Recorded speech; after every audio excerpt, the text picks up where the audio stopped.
สวัสดีครับผมนายนาวัฒน์ รอประเสริฐครับ BAT 15841N ครับผมวันนี้จะมาสอนการเชื่อมต่อเข้า Database ครับ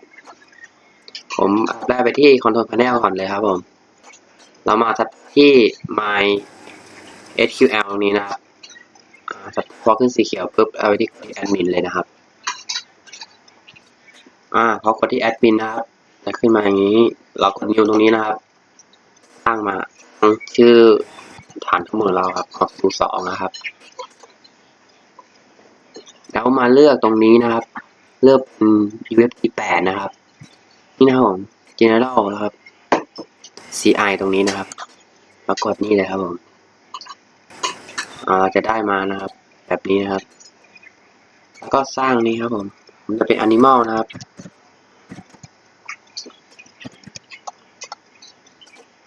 เอาแค่2นะครับผมครับผมเป็นอย่างนี้ปุ๊บมากำหนดครับนี่คือ ID นะครับ ID สัตว์นะครับกำหนดให้เป็น ID นะครับผมมาสิครับกำหนดตัวสอนของ ID นะครับผมแล้วมากำหนดเป็น primary นะครับผม private key นะครับกดที่ AI ด้วยนะครับผมต่อไปคือ name ครับอันนี้กำหนดให้เป็น voucher นะครับผมถ้าเขียนอักษรได้นะครับประมาณนั้นกดเซฟนะครับพอกดเซฟแล้วมาที่ browser นี้นะครับนี่นะครับผมมาที่ insight ตรงนี้นะครับกำหนดเลยครับผมอันนี้คือ ID นะครับไม่เป็น001 cat นะครับผมนี่คือ002ครับ doc นะครับแล้วกด go เลยครับครับผมพอมาที่เบราว์เซอร์มันจะได้มาเป็นตาราง2 อันอย่างนี้นะครับแล้วมาเขียนโค้ดกันครับโค้ดก็ PHP นะครับครับเปิดของ PHP เลยนะครับ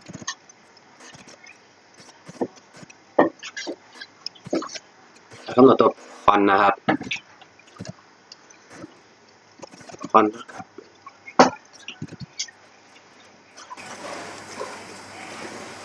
MySQL นะครับ underscore connect นะครับ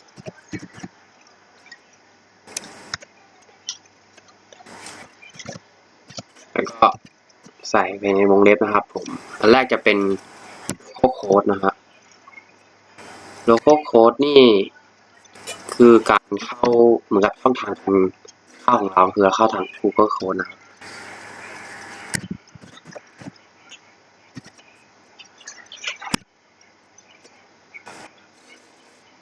แล้วก็ root นะครับ root นี่จะเป็น username ของเรานะครับแต่อยู่ที่เราตั้งไปยังไงนะอันนี้คือ password ครับ password ก็จะใส่อะไรก็ได้แต่ผมไม่มี password ก็เลยว่างๆไว้อันสุดท้ายนี่คือชื่อ database ของเราผม02อย่าลืม semicolon ปิดด้วยนะครับ SQL นะครับ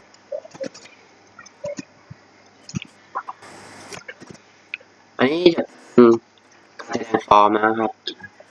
เราทำได้2แบบเลยก็ได้หรือจะเป็นที่ตรงนี้ก็ได้นะครับตรงนี้ครับในเซิร์ชตรงนี้เราก็ก๊อปเลยก็ได้ครับอยู่ที่ความถนัดของคนเราแต่ว่าก๊อปมันง่ายกว่าครับมันเร็วสะดวกดีครับ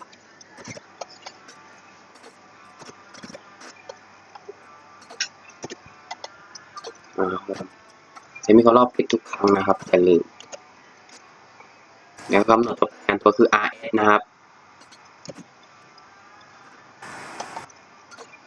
นี่ผมใส่ผิดนิดหน่อยต้องขอโทษ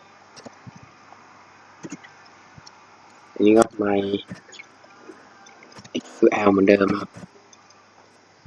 อันนี้จะเป็น fitly นะครับมันจะเป็น fitly แล้วก็เอา2ตัวครับ con กับ SQL มาใส่ในนี้นะครับผม คือ IS จะข้อมูลเอาไว้นะครับตอนนี้เก็บไว้รวมมาในอันเดียวเลยนะครับ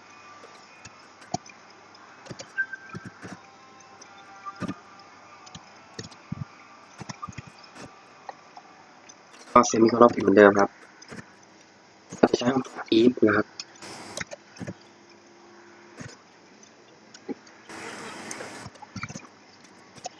แล้วก็ rs กำหนดตัวแปร rs ขึ้นมาแล้วเอาของ rs เหมือนกับเอาข้อมูลตรงนี้มาทำครับแล้วก็ใช้คำสั่ง y นะครับ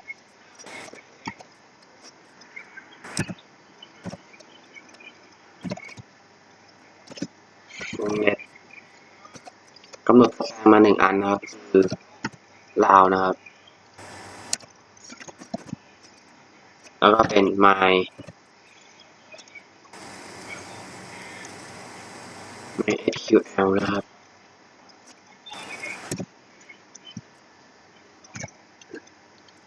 อันนี้จะเป็น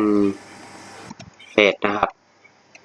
นี่ครับมันจะมีให้เลือกว่าเป็น adsource หรือเป็น array ผมขอเลือกเป็น array แล้วกันนะครับ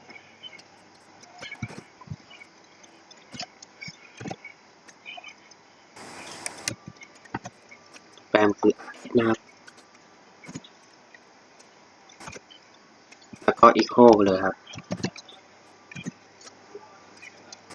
echo ลาวมาเลย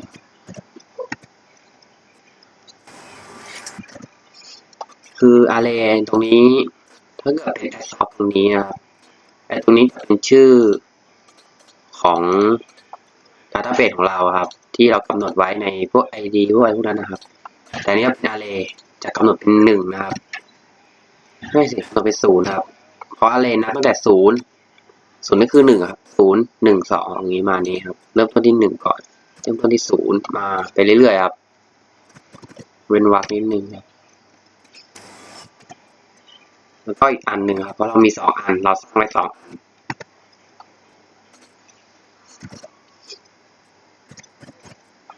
อันนี้ก็เป็น1ครับผมเป็นวรรคนิดนึงครับความสวยงามนะผิดนะครับเราลองรันดูครับว่าผิดตรงไหนหรือเปล่า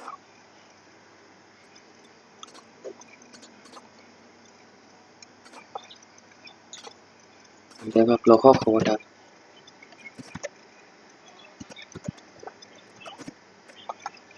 นี่นะครับ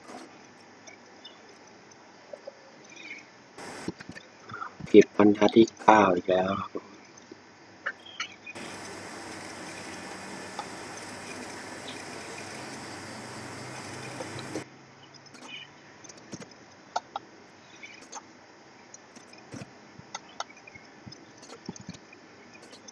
นี่นะครับมันจะออกเป็นนี่1คือแค่